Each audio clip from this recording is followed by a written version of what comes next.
Hello everyone, my name is James Middleton and I'm a PhD student at the University of Leeds. My project looks at how the functional groups at the surface of organic crystals impacts triboelectrification. The members of my supervisory team are Mushtaba Gadiri, Andrew Scott and Robert Hammond, and my project is also supported by AstraZeneca and Malvern Panalytical. The focus of my project is the electrostatic charging of pharmaceutical crystals by hitting, rubbing or sliding, which is known as triboelectrification. This effect is a nuisance in many processes. High levels of charging can cause adhesion to vessel walls, causing a significant buildup of material, causing product loss and blockages. These layers can even melt, causing sheeting, which requires periodic planing to remove. It also causes instability in powder formulations due to agglomeration, and excessive charging can even cause electrostatic discharging, which presents a serious fire and explosion risk. So what are the key features of triboelectrification?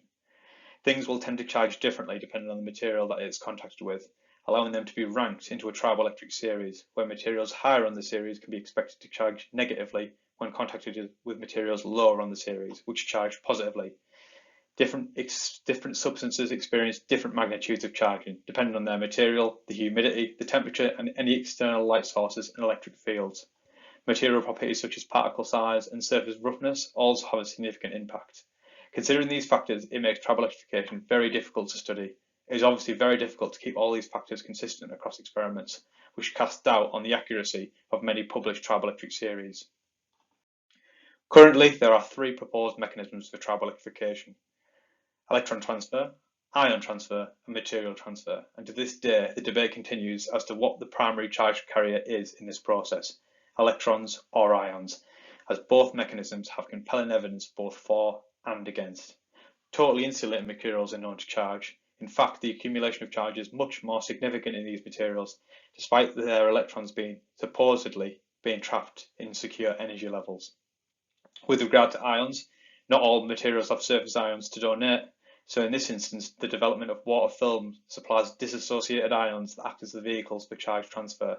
And in fact, compelling work has been done showing that the greatest degree of charge transfer occurs between contacts of hydrophilic and hydrophobic surfaces. However, in experiments with triboelectric nanogenerators, it has been shown that ion transfer is negligible as well. So what are the objectives of my project?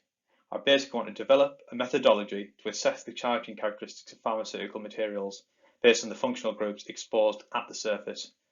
I hope to achieve this by using a combination of experimental and modelling techniques. To determine how these functional groups at the surface impact charging, I'm going to use atomic force microscopy paired with Kelvin probe force microscopy to measure the surface potential and local charges at individual facets and compare the different charging tendencies. In terms of modelling, I'm interested in studying the electronic structure and surface interactions of these organic materials, and to do so requires first principle quantum mechanical calculations. For this work, I'll be using density functional theory with CASTEP simulation code. I'm going to look at the electronic structure of these surfaces, and I also want to understand the population of functional groups at a given interface and try to identify the direction of charge transfer using the so-called electron cloud potential well model. So to wrap it up, I'm studying triboelectrification in the context of pharmaceutical powders. I want to look at how functional groups exposed to the surface impact charging, and I plan on doing this by examining the surface of large single crystals using density functional theory, electronic structure calculations, and Kelvin probe force microscopy. Thank you for listening, and if you have any questions, I will be in my booth. Thank you.